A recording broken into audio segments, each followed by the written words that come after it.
অনুমোদনহীন কয়েক হাজার টমটম ও অটোরিকশা আর অদক্ষ চালক প্রতিদিন চলাচল করছে হবিগঞ্জ শহরে। এতে প্রধান সড়ক সহ অলিগলিতে দিন দিন যানজটের তীব্রতা বাড়ছে। নাকাল হচ্ছে শহরবাসী, মাঝে মধ্যেই ঘটছে দুর্ঘটনা।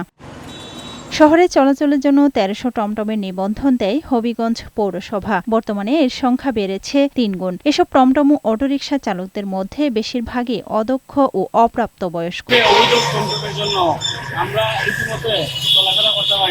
রাস্তাটা চলাফেরা রুগী লইয়া যাইতে খুব ঝামেলা হয়। ৫-৭-৮ মিনিট লাগার কথা, এখানে ১৫ মিনিট ২০ মিনিট লাগতেছে এক জায়গা থেকে আরেক জায়গায় যাইতে।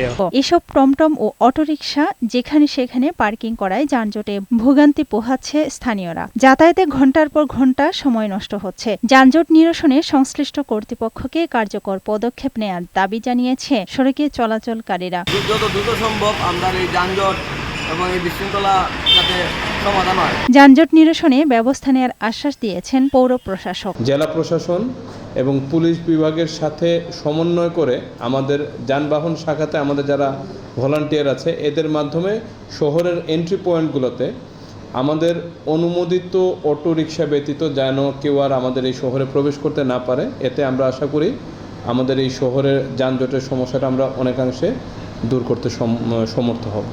ডেস্ক রিপোর্ট, বৈশাখী সংবাদ।